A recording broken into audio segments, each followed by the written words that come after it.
Good afternoon, everybody. Good afternoon. Welcome. I see we have all the hip-hop lovers here today. If you aren't one, you will be one by the end of this talk, hopefully. I am Asma Naeem, the Dorothy Wagner Wallis Director here at the Baltimore Museum of Art. And this is actually my first council opening as the director, so it's my true pleasure to welcome you all here today.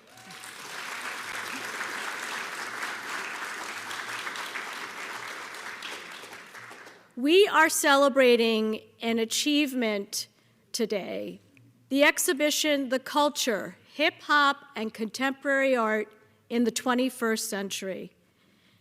I'm pleased to be joined on the stage today with my co-curator, Gamien Guillotte, the Chief Education Officer here at the Baltimore Museum of Art. Doesn't she look fabulous? Can you see her? We're moving over. Here we go. Okay. Move over a little bit. Here we go. I should also say this exhibition was organized in conjunction, in partnership with our museum partners at the St. Louis Art Museum in Missouri. There we worked with two wonderful colleagues, Associate Curator Hannah Clem and the Education and Audience Development Manager, Andrea Purnell. We were 4 women who co-curated this exhibition, and it's our pleasure to be presenting to you what we think is a feminist and multivocal history of hip-hop and contemporary art since 2000.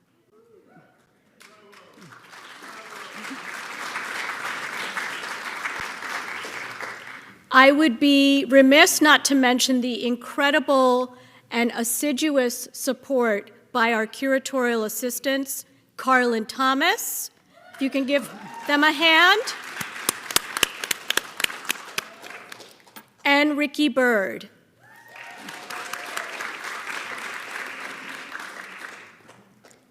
We would not be able to present this exhibition if it wasn't for the extreme generosity of our sponsors. Our gratitude to our national sponsors first, the Henry Luce Foundation, the Andy Warhol Foundation for the Visual Arts, the National Endowment for the Arts, and the Ford Foundation. We are very lucky to have such generous support from these foundations. And now for our Baltimore presentation, I want to thank the following individuals: Lorraine and Jim Thornton, Patricia Lasher and Richard Jacobs, Claire Zamoski-Siegel, Paul Usberg-Sands and Tonya Robinson, Michael Rosenbaum and Amy Keisel. Thank you, everyone.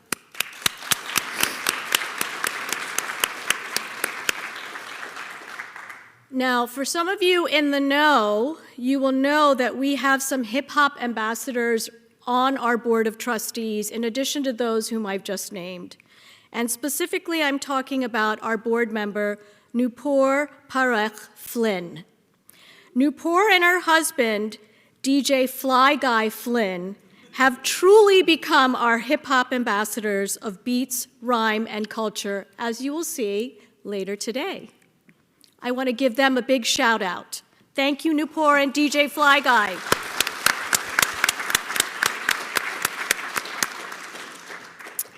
Additional gratitude for the ongoing support of the Alvin and Fannie B. Thalheimer Exhibition Endowment Fund and the Victor I. Schenck Fund.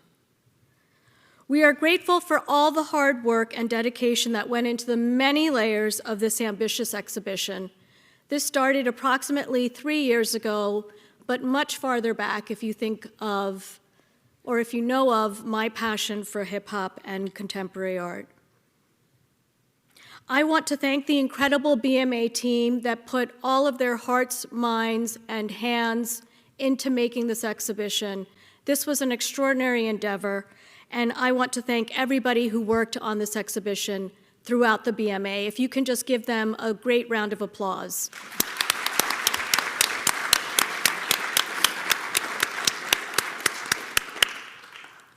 And finally, I want to thank my co-curator here today, Gamien Guillot. I will say this joke, but it's not really a joke. Even though we're here to talk about hip hop, the song that plays in my head every time I think of the work that Gamien and I have done together is The Wind Beneath My Wings.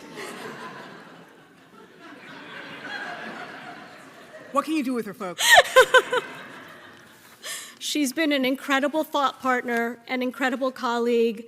You know how when you have that partnership that hits just the right spots at the moments when you need it? That's what Gamien has been, so I thank you. All right, we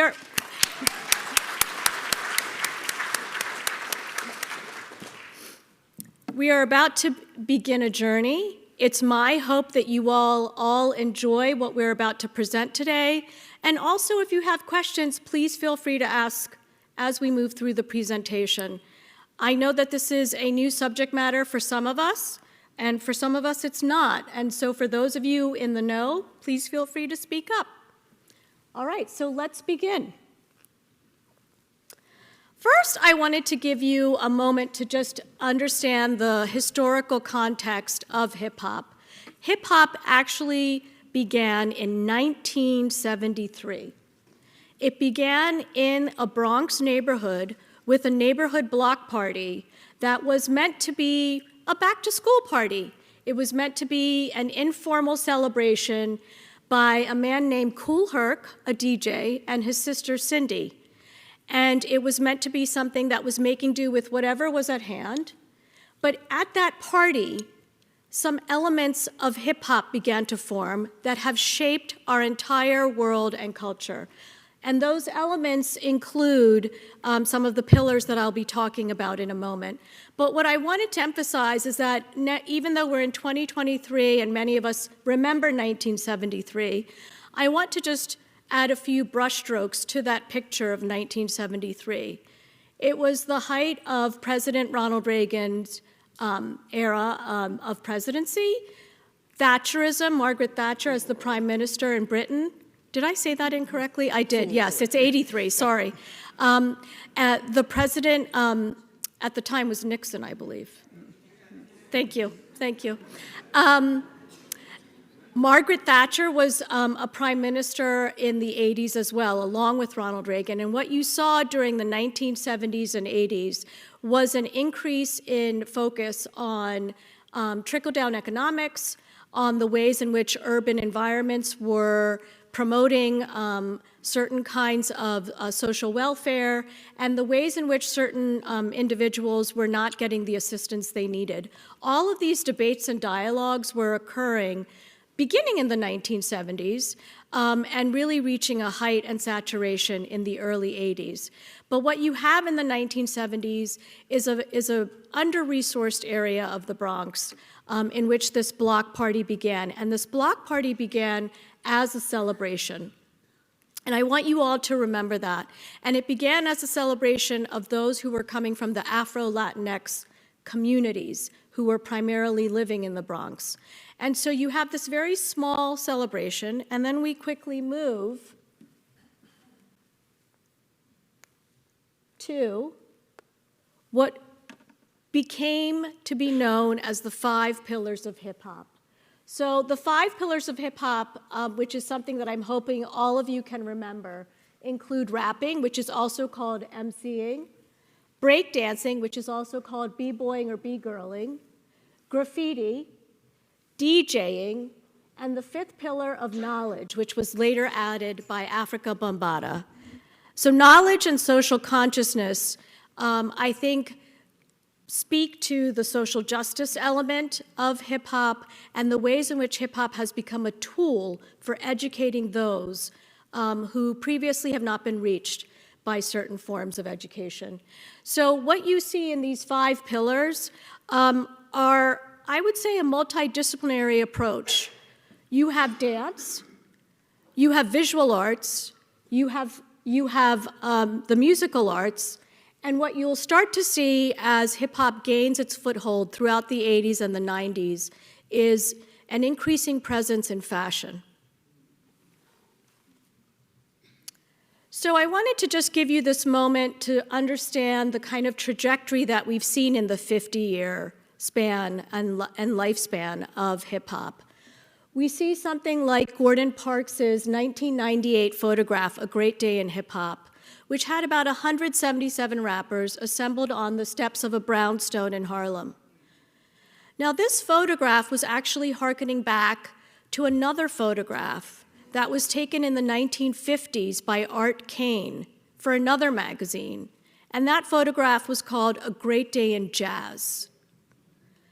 I say that because there's some incredible resonances between that musical movement of jazz and what many saw in hip-hop at that moment in the late 90s.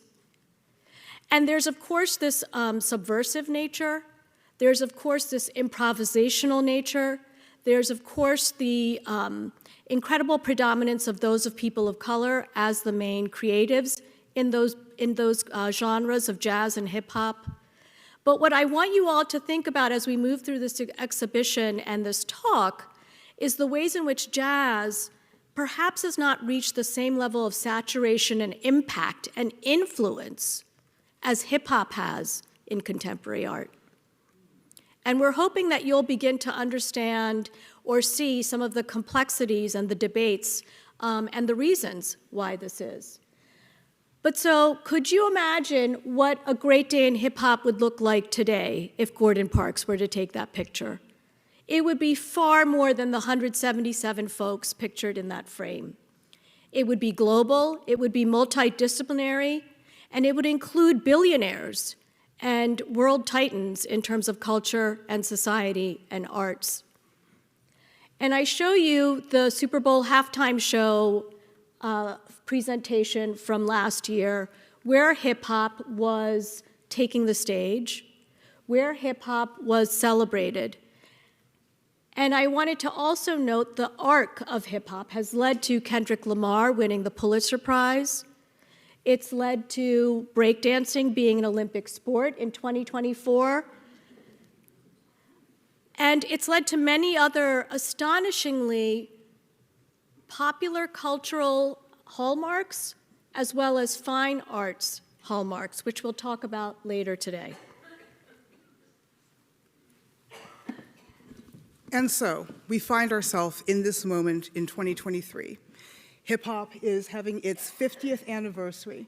And, we really wanted to think about why the 21st century? Why is it important? Why that time bracket for our exhibition? Because what you start to see happening right at the turn of the 20th into the 21st century is astonishing technological changes that make it possible for anyone to compose and disseminate cultural material with what they have in their pockets. Every one of us right here is probably carrying a recording studio in their pocket in the form of their phone and has a network on which to share it in the form of social media. And what this did was completely upend the way that the music industry had, to that point, been running. And it made it possible for whole new generations of musicians to circulate their music in a way that allowed it to move around the world instantaneously and have instantaneous impact. And so what we then start to see is how hip-hop manifests in various metropoles, not just New York, not just Los Angeles, not just the Dirty South, but the way that it starts to move in places like Ulaanbaatar, in the way that it starts to move in places like Warsaw. And in doing so, it becomes, a dominant form. Think about this, a dominant form for how youth culture expresses itself and beyond. And what we also then start to see is that impact reach into all of the disciplines of the arts associated with hip-hop, including visual art, including contemporary art. And so what we're really arguing with this show is that you can't really understand contemporary art in this contemporary moment without understanding hip-hop, because it is itself an absolutely legitimate subject of and engine of artistic production.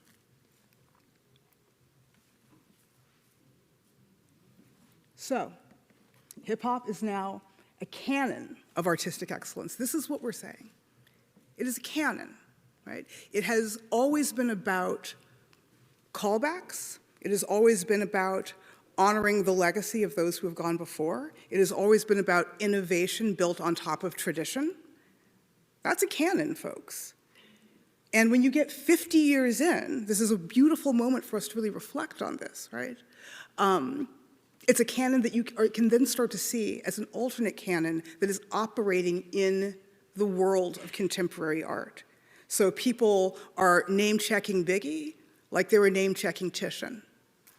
And that's a really beautiful thing. In my catalog essay, I talk about that previous image, Gummy, and if you can just go back to that.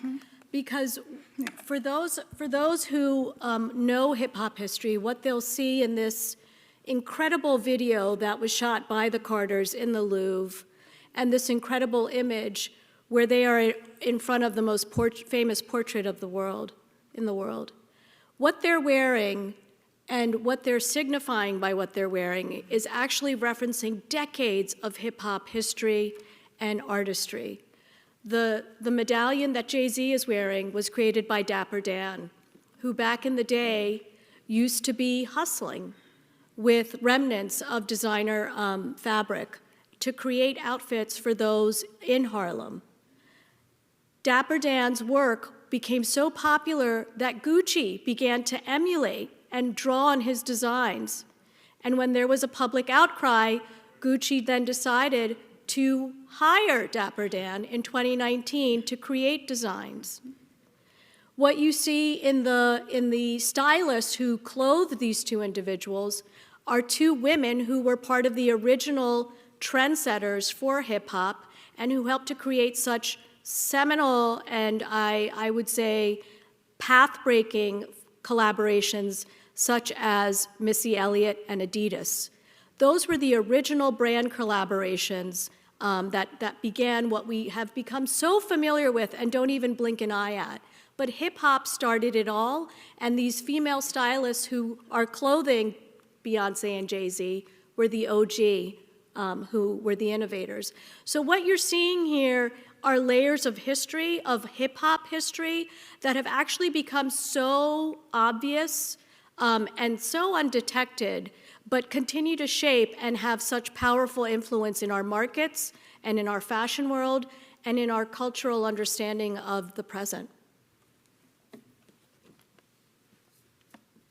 So, the exhibition that we have assembled to explore visually that argument is across a vast variety of material culture.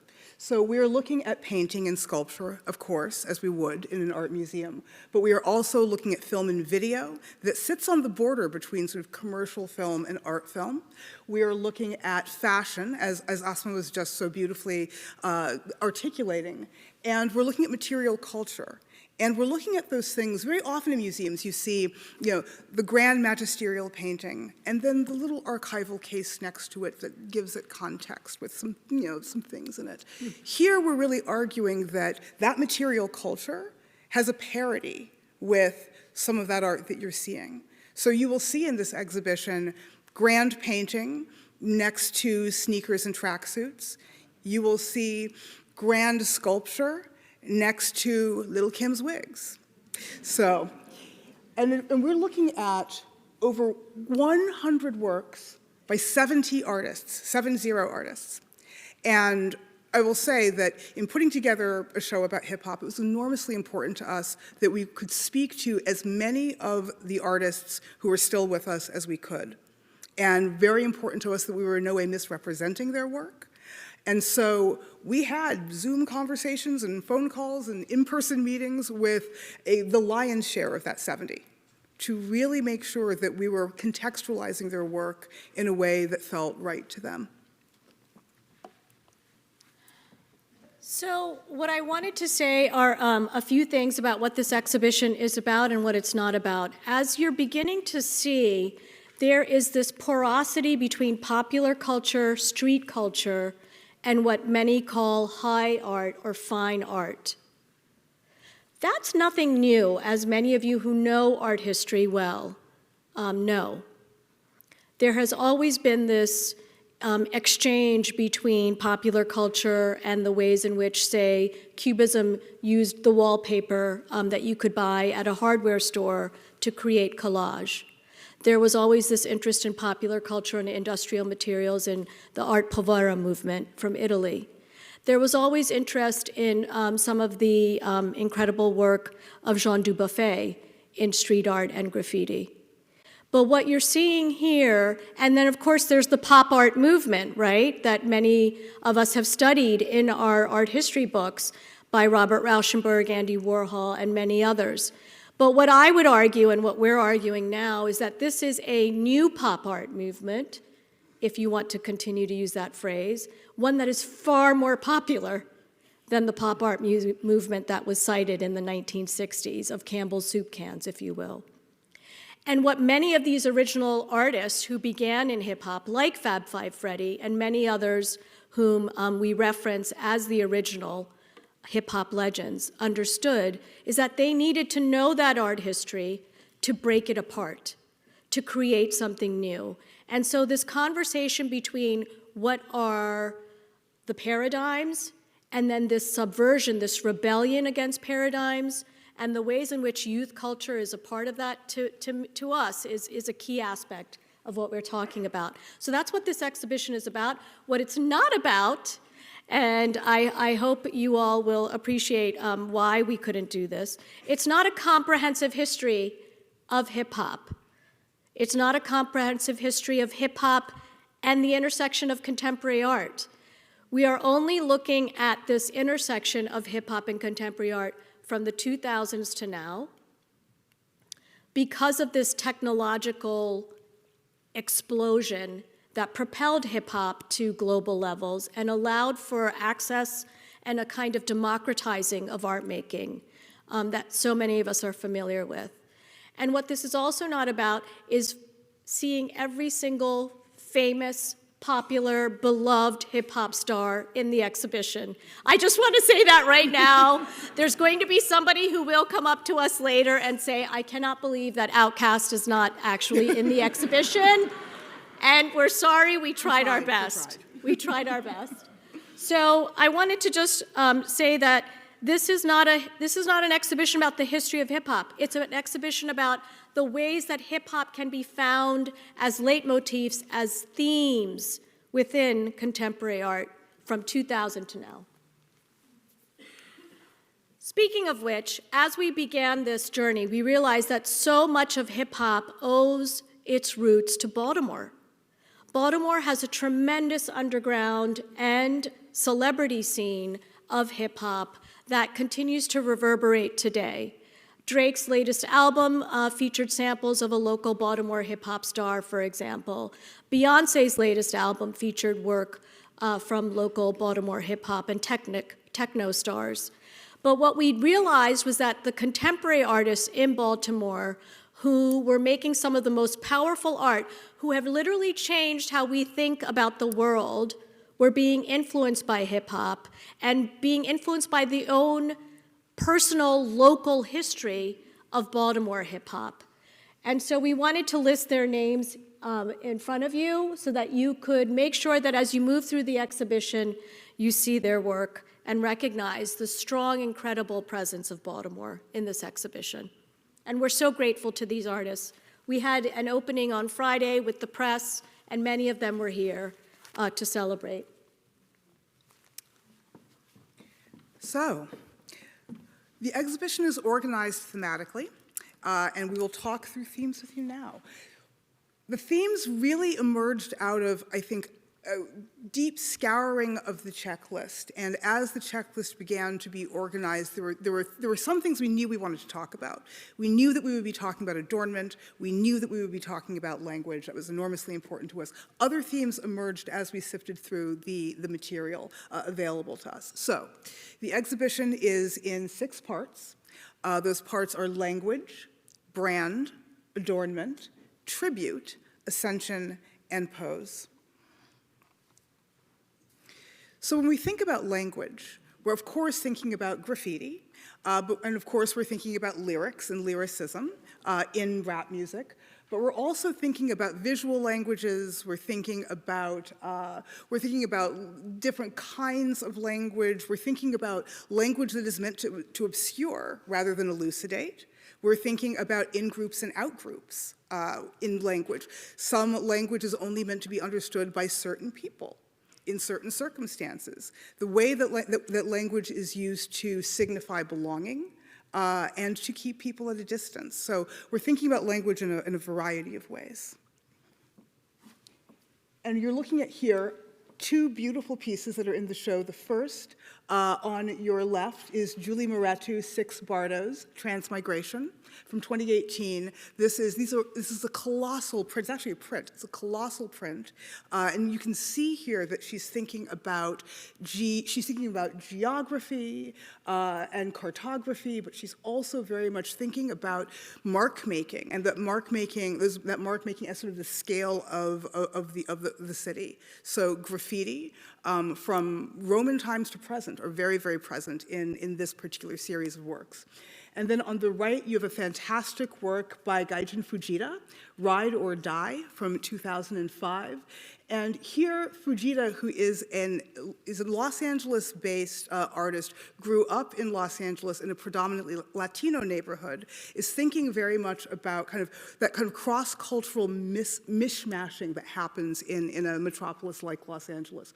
We see a samurai on a yellow horse who's rearing back, but you see details as you look closer at the samurai. You see the LA Lakers, the LA Dodgers symbol on his banner. You see him wearing a Dodger cap, right? So he's thinking about this mixing and melding of cultures. After he made the work, he then invited a number of his friends who are graffiti artists to add their tags to the work. And I think there's a very interesting thing happening here in thinking about the way that in Japanese and Chinese landscape painting, you see the way that the owners add their chop to the work. So he's very much thinking about and working through that tradition, but within the tradition of contemporary mark making. The next section is brand, and this was a really interesting exploration for us as we started to think about the ways in which hip-hop lyrics and hip-hop artists talk about brand, promote brand, become brand ambassadors, but also the ways in which hip-hop artists are their own brand. And we wanted to give a variety of representations of brand. So you see Jordan Castile, the famous artist who usually dabbles in portraiture that emphasizes those from the everyday in very kind of quotidian or everyday settings.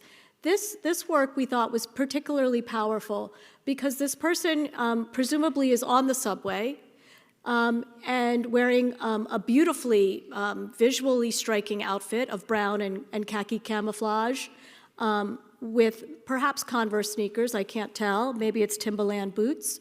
But you'll see the Fendi bag.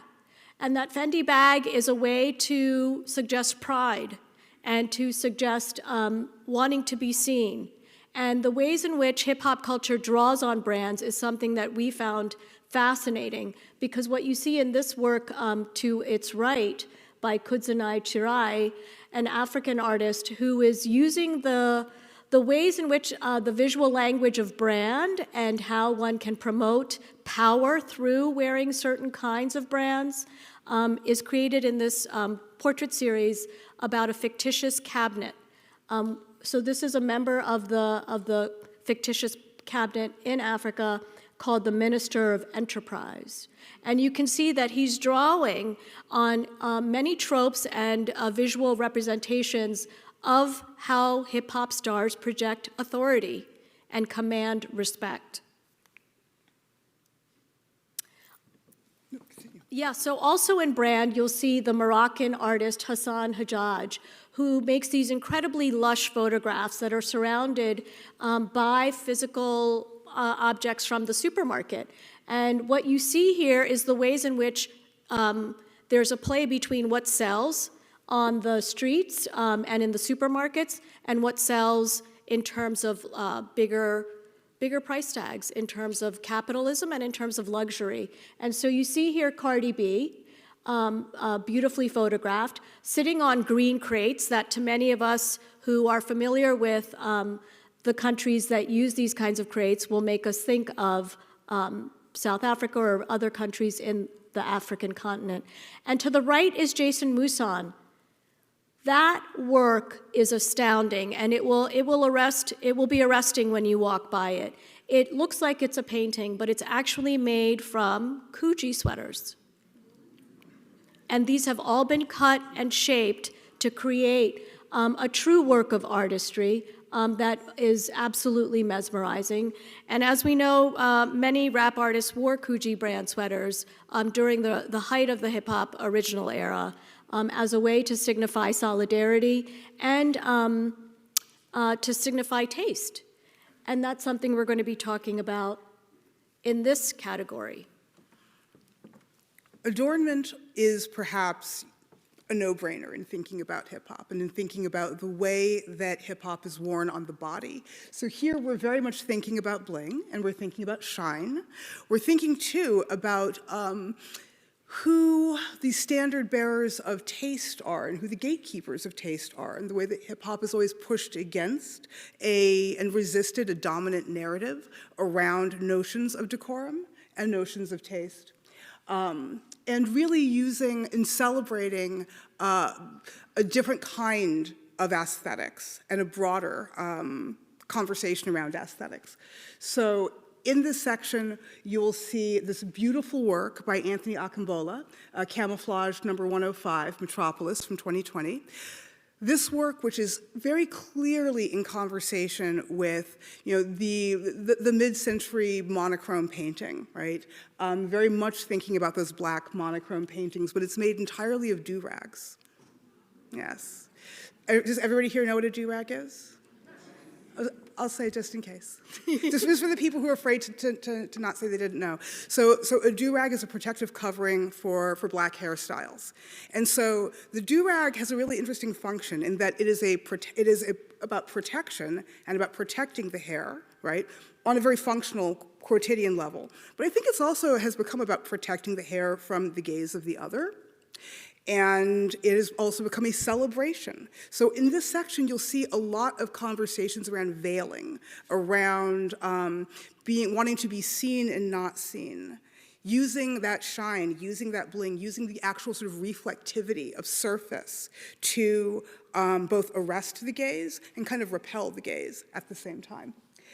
And then on the right, you have a beautiful piece by Miguel Luciano, Platano Pride, from 2006. And in Puerto Rico, the term Platano is considered a slur. And it's used because everyone knows plantains, yeah, so the Platano is a plantain.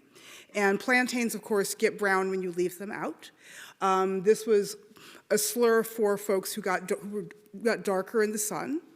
And so here we're seeing Luciano reclaiming the term and really giving it a moment of pride. And that is a platinum-covered plantain that he has cast, which is quite the thing that this sitter is wearing with such extreme aplomb.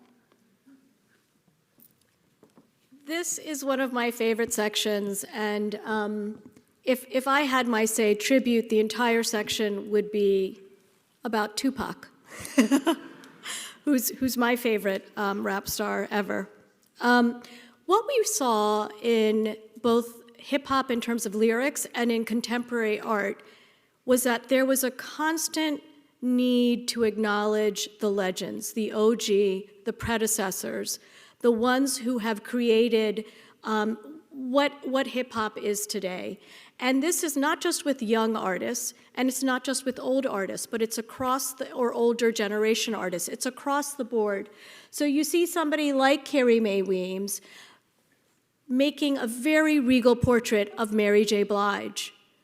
And she said, as she was making this image, that she was thinking of Jean-Michel Basquiat, whom we haven't really mentioned yet in this conversation today, but of course is the ghost on this stage with us. Basquiat informs so much of what hip-hop and contemporary art are doing today, and you'll see we are fortunate to have an incredible work by him in the first gallery as you walk in. She was Carrie Mae Weems was thinking of Basquiat and the way he made a dignified language of street vernacular with the crown, for example. And she wanted to give that same sense of majesty to what she considers one of the queen of the singing world, Mary J. Blige.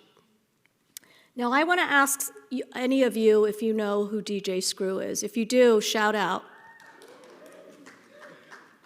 Okay, we'll get there. DJ Screw is a Texas-based DJ, no longer living, who created a phenomenally vanguard technique for sampling, where he would slow down the record.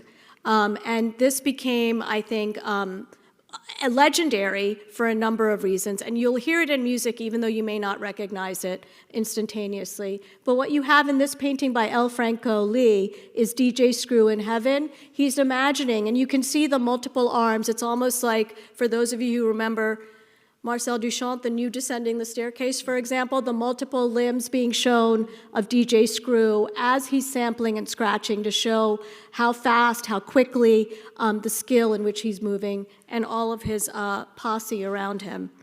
But what I want all of us to recognize when we walk through Tribute is that there are so many references embedded within contemporary art, some of them coded, some of them very obvious, to these individuals, like Mary J. Blige, like DJ Screw, like Tupac, like Biggie. And we also wanted to, so for example, you'll see the Mark Bradford work in the High Gallery called Biggie, Biggie, Biggie, which is based on his single Hypnotize, where Biggie's just saying his name over and over again. To Mark Bradford, who's using the hair end papers from the hair salon that his mom worked at in this earlier work to create this lyrical pattern.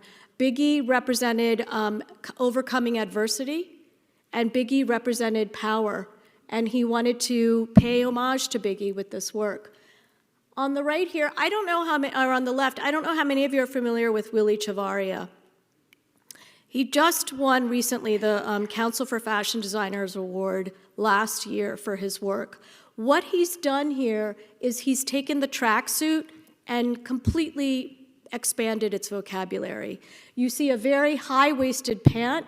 You see the elastic at the ankle has been disregarded. And what we're trying to show in what you will see very soon in our tracksuit presentation is the tracksuit popularized by Run DMC back in the day has become a visual form of tribute that artists and fashion designers continue to acknowledge to this day. So, as we'd said earlier, there are some themes that we knew right from the jump we were going to see emerging from our checklist and our object selection. But we were very surprised by Ascension. We started to just notice in a lot of the work that we were looking at themes of spirituality, themes of the numinous, themes of death and the afterlife, themes of memorialization, and the memento mori is very much a part of a lot of the work that we were seeing. And so, we think about, promise that you will sing about me, You think about that notion of, death and the beyond, right? So we have here on our left a gorgeous work. This is a print on silk by the artist John Edmonds, Ascent, where you see this young man from behind in a white do-rag kind of disappearing below the shoulders in a kind of a cloud. And the work is printed on silk and hung very, very simply on the gallery wall with just a couple of pins tacked into it so you can feel the sense of sort of the body and movement in it. We have on the right a beautiful work by Robert Hodge, Promise That You Will Sing About Me, from 2019, so very clearly thinking about memorialization, the memento mori, the entire sort of tradition around memorial practices in the art world. Oh, one more thing I just wanted to say about Ascension that we noticed also. Folks, rappers like Kendrick Lamar frequently talk about wanting to be remembered and what's going to happen when they die. And how their legacy will live on. This is something that you see in visual art as well, and many of these artists, and we have a work by Kendrick Lamar in a video presentation that's quite beautiful for MAD that you'll see in the exhibition. Pose is our last section, and pose, I just wanted to scroll ahead to something here. What you see is that in these images, once you start talking about hip hop, your body starts to move differently. We've had so much fun taking photographs of ourselves and of our participants, and what we've noticed is that the body moves differently. There's a sense of grandiosity. There's a sense of owning the room, and we are so fortunate that we have an incredible range of artists who are in this portion of the presentation. But pose is also about the gaze, and you hear a lot of folks talk about the gaze, and what we're trying to say here is that normally when you walk into museums or you think about contemporary art or you think about art in general, you think about the beholder, the holder of that gaze being somebody who is white. And what hip hop has done is that it shifted that conversation to include folks who are looking, who are not white, who are coming from different backgrounds and different ethnicities, and previously from those of the shadows. Now they can be the lookers, they can be the ones holding the gaze, and they are the ones who are wanting to be seen. And that's why we were playing, I don't know if you heard when you were walking in, that's why we were playing All Eyes on Me by Tupac, because that's really what this exhibition is about being seen. And what you see in this gorgeous work by Baltimore-based artist Monica Kegbu on the right, which is part of a diptych open, is a self-portrait.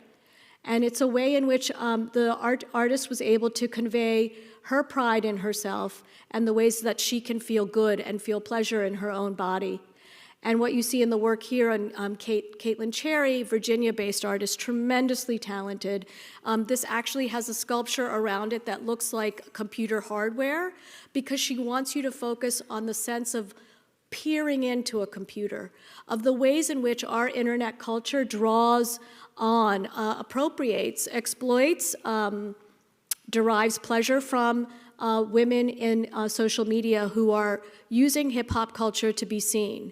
And the ways in which she'll usually have a white viewer on the bottom right, a white male viewer, to suggest the problematics of that dynamic and the ways in which sexuality and visibility have multiple edges.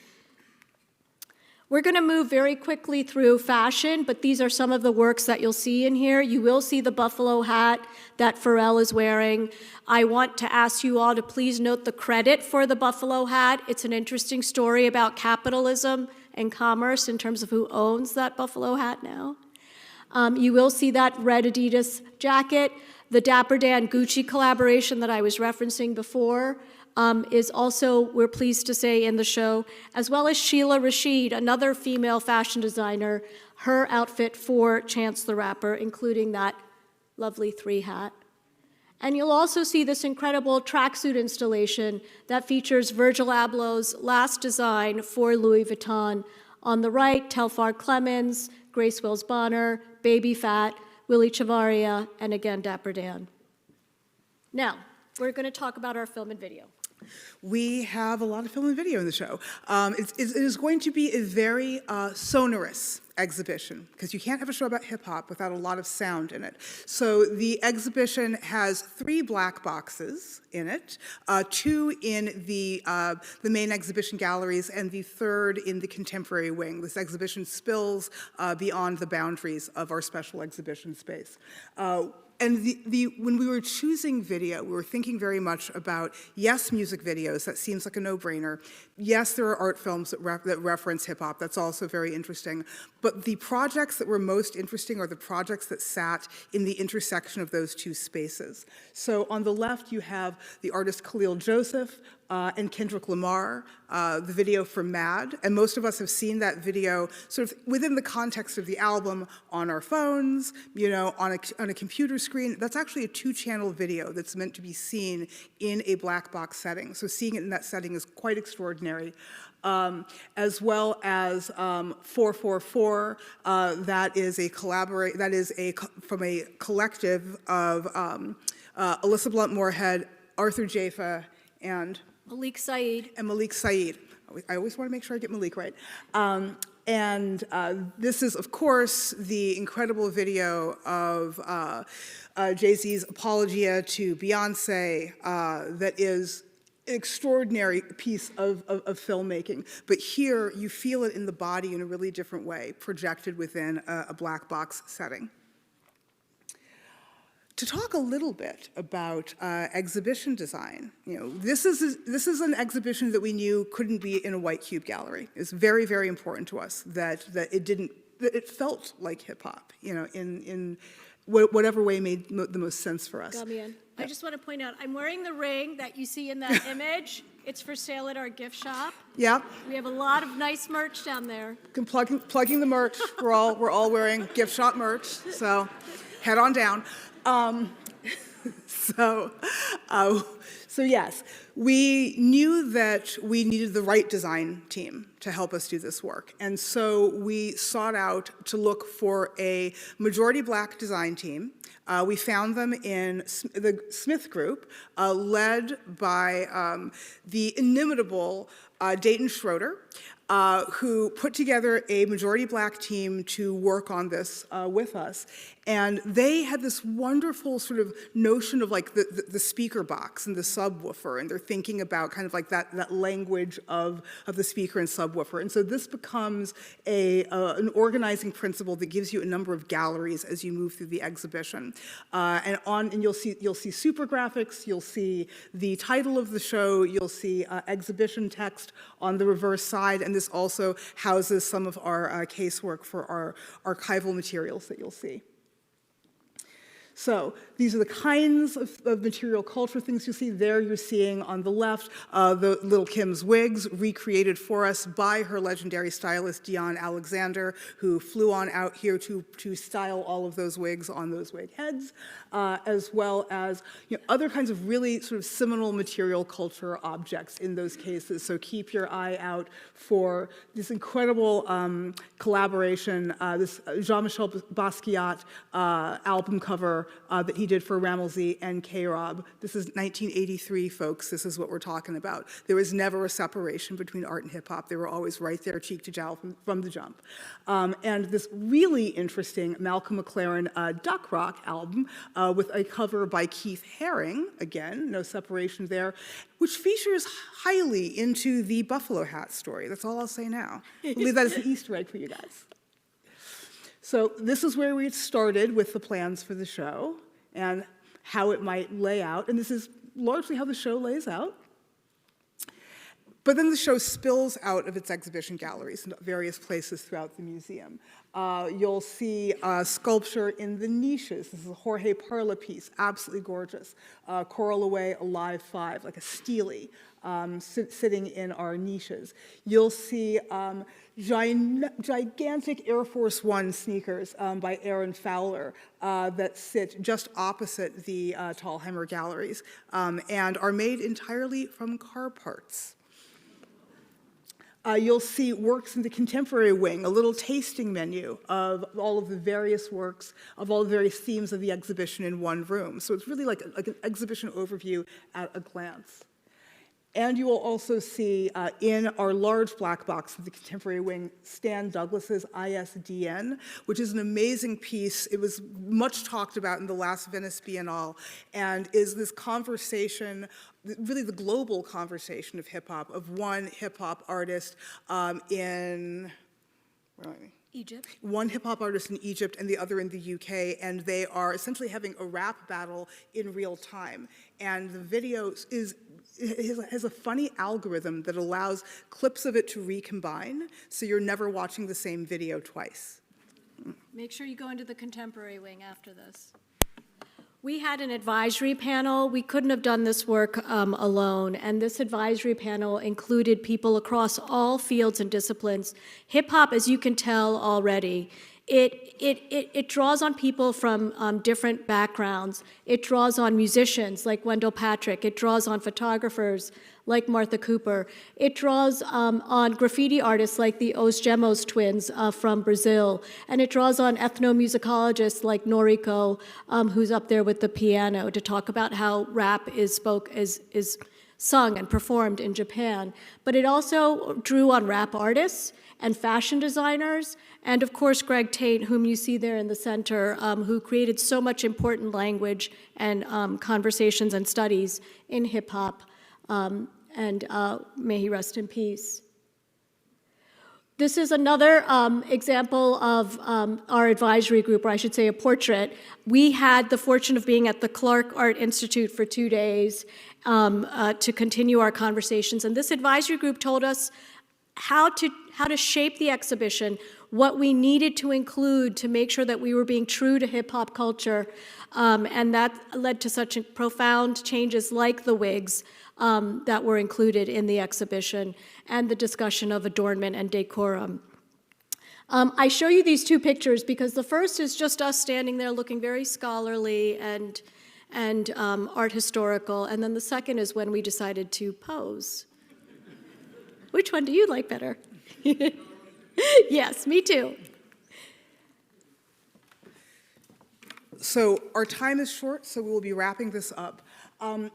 As you go through the galleries, there is a lot of wonderful gallery interpretation to keep your eye out for. You will, as I said, you have a lot of sound in the show. There is a soundscape by Wendell Patrick and Abdu Ali. Wendell teaches at Peabody Conservatory and is a polymath in the music world. The first professor of hip hop in any conservatory in the United States, Wendell Patrick at Peabody. Yep, amazing, amazing scholar. And Abdu Ali, who is a multi-hyphenate performer and well-known on Baltimore's nightlife scene. And they created a soundscape that you will hear. It's a soundtrack of the exhibition as you walk through the show. We have a visitor response gallery in the back for you to give us your top 5 dead or alive. So if there's anybody we forgot and you're mad at us, that's a place to go head to. And then lastly, we have a For the Record hip hop archive, which we're very, very excited about. So we want you to share your stories around hip hop. We want you to share images of whatever materials you still have collected, club flyers, old photographs, all of that good stuff. Outfits, really good looks. Yes. This will be visitor co-created. Devin Allen has been the photographer, Baltimore-based photographer, has been working with us on this. And it will be, knock wood, going to a university library and will be housed there very shortly. That's the top 5 Dead or Alive station. Please head on over there. We'll breeze very quickly through the catalog. We have it. It's gorgeous. It's in 7 sections. Styling, stage, beat, flow, walls, and cipher. Many of the themes that you see in the show you will also see in the catalog, but the catalog talks a little bit more in walls about sort of graffiti and the urban sort of scale of hip hop. We have amazing contributors. It is a catalog with over 50 catalog contributors with a variety of different forms of essays. And I just want to call out Sean Bankhead, whom you see there. He's a choreographer for Missy Elliott and many others. He contributed. Shaheem Sanchez is a hip-hop dancer who's deaf and uses the bass and the vibrations to create beautiful work. He's a YouTube star who's gaining a lot of incredible popularity right now. So I wanted to call out both of those individuals and thank them for contributing. And pursuant to the notion of graffiti, we will also be doing a commissioned mural at Lexington Market with the artist Shanique Smith. So understanding that we can't really talk about hip hop without talking about graffiti, and you can't talk about graffiti in a museum context. We have a lot of public programs coming up. This was just from Friday night, this picture, just so you know. That was a Friday night picture. All kinds of things coming up. We have, on the 16th, our community celebration. Please come back for that. There will be free admission to the show and a range of activities. On April 19th, a Women in Hip Hop panel discussion that we are doing along with our advancement team. DJ Fly Guy, there on the right, will be back May 18th if you do not get enough of him this evening. On Thursday, May 25th, we have a screening of one of the films in the exhibition that's really beautiful and will be screened here in this auditorium with a talk back from the filmmakers. We have the mural unveiling as soon as that is done, a fashion pop-up at a date to be determined. We're looking at an Art After Hours event either the third or fourth Friday in June with True Laurels, which is a really interesting brand and magazine out of Baltimore, and Sunday, July 16th, looking at a closing block party. Gamien, I just want to note that the individuals who are there in the photograph beyond Gamien and myself are trustees at 3 of the Baltimore area museums. Nupur, who's a trustee here at the Baltimore Museum of Art, her sister Pyle, who's a trustee at the American Visionary Arts Museum, and DJ Fly Guy, who's a trustee at the Walters Art Museum. So don't be shy. You have inspiration here. And we will have free days. So in addition to that community day, on both Sunday, May 21st and Sunday, June 18th will be free admission to the exhibition. And we've got merch, because you can't do a show about hip hop without merch. So there are hats, there are sweatshirts. Those posters are for sale too. Yeah, and all these posters are for sale. So lots of merch in the gift shop. And lastly, this show will tour. It goes a lot of fun places. We're fortunate to have so many museum partners. So we've mentioned St. Louis, so it will be going to Missouri after this. And it will be going to a European venue after St. Louis, which we are in the process of finalizing. After that, it will go to the Cincinnati Art Museum, and then on to Toronto to the AGO. So if you don't get enough of it here, you can catch it in these other locations. And that's it. We wanted to thank you for your time here today. We hope you enjoy the exhibition. There's going to be lovely refreshments and bites to eat outside. But as we walk through the galleries, please do share your experience with the exhibition, your thoughts, and we're happy to take questions as we see you in the galleries. Enjoy, and thank you.